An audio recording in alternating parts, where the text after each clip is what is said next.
natamani hata kufa, yani sitamani hata kuishi kwa sababu nimebeba tumbo kwa muda mrefu sana. Nahitaji msaada wenu. Mtazamaji, jina langu naitwa Alphonsi Kusaga, mwandishi wa Wananchi. Leo ni tarehe 9 ya mwezi wa 6 mwaka 2026. Hapa ni katika mtaa wa Matejo A jijini Arusha. Tumekuja kumtembelea Grace Laurian, mama mwenye umri wa miaka 48, ni mama wa watoto watatu. Tatizo lake kubwa ambalo amelipata kuanzia mwaka 2008 ni kuvimba kwa tumbo, na tumbo limekuwa ni kubwa kiasi kwamba linamlemea, lakini si hali ya kawaida. Amesema kwamba amekwenda hospitali. Kwa mujibu wa madaktari, wameeleza kwamba amekuwa na tatizo la kujaa maji nje ya utumbo, na kwa sasa hana msaada wowote ambao anaotegemea. Mwanzo alikuwa anaishi katika nyumba ya kupanga, lakini kwa sababu ameshindwa kulipa kodi, aliuza mpaka vitu vyake vyote vya ndani. Kwa sasa anapoishi, anaishi kwa jirani yake ambaye ndiye anamlea na kumsaidia kwa sasa. Hivyo amekuja mbele ya Watanzania katika kamera hizi za mwandishi wa Wananchi kupaza sauti, kuomba msaada aweze kupata matibabu. Amemwomba waziri wa afya aweze kuangalia jambo lake hili pamoja na viongozi mbalimbali ili kuweza kuangalia, je, akipata matibabu ya kidaktari bingwa atarudi katika hali ya kawaida ama ikoje? Yeye anasema kwa sasa amekata tamaa hata ya kuishi, wakati mwingine anatamani kufa, lakini hana namna. Hivyo miaka yake 18 ambayo ameishi na ugonjwa huu wa kuvimba tumbo, haijulikani tatizo ni nini, lakini anaamini kwamba siku moja atarudi katika hali yake ya kawaida. Hapa tumsikilize namna ambavyo anasimulia alivyoanza, tumbo lilivyokuwa na mpaka sasa namna alivyo. Naitwa Grace Laurian na kama Matejo A. Mimi nimeanza kuumwa toka mwaka 2008 na sasa hivi sijawahi kwenda, nimeenda hospitali hizi za kawaida tu, sijawahi kwenda hospitali kubwa, sijaenda KCMC wala sijaenda Muhimbili.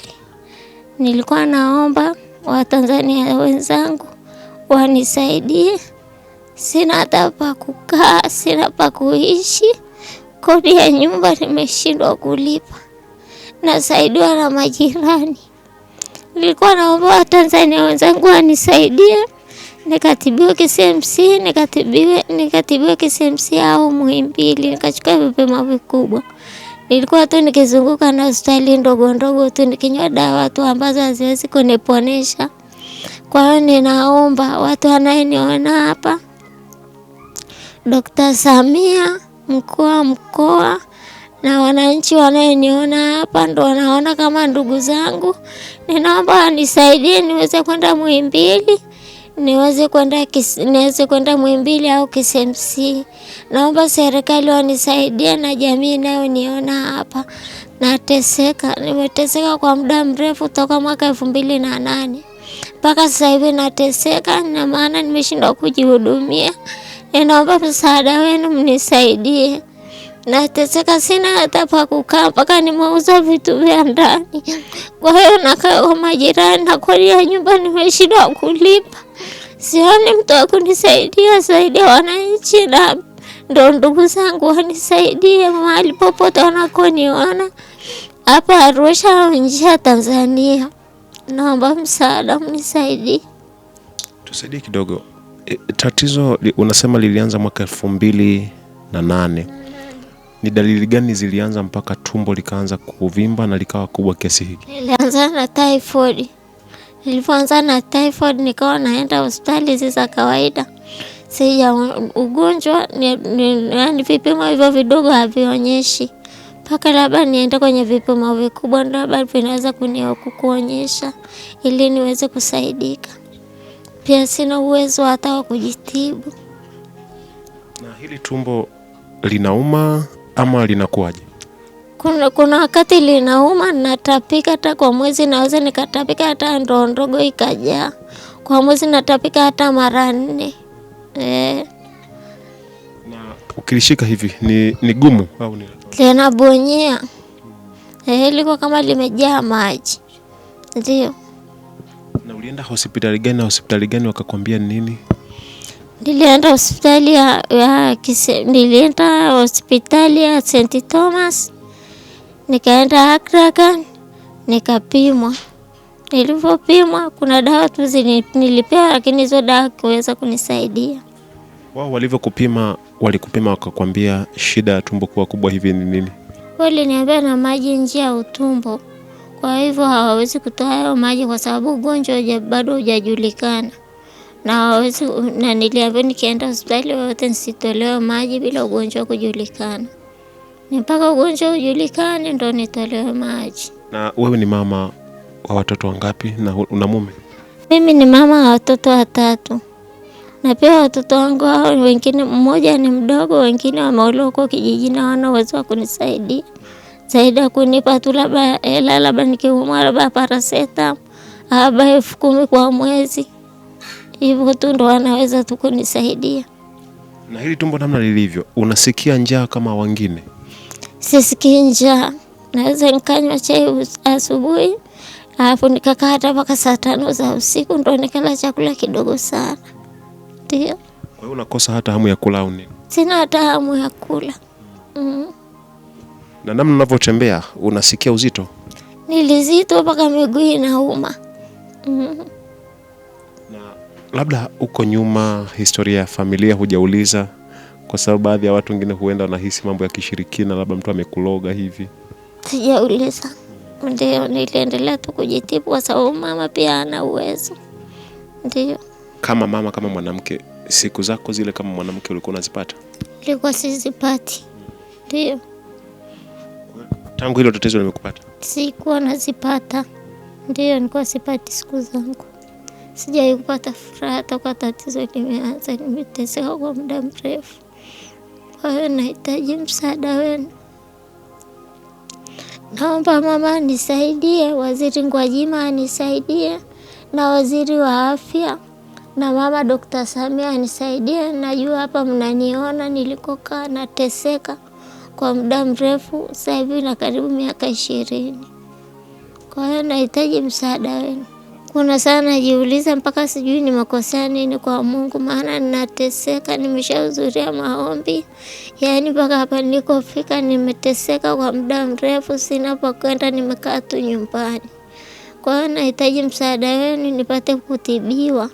Nateseka sana. Natamani hata kufa, yaani sitamani hata kuishi kwa sababu nimebeba tumbo kwa muda mrefu sana.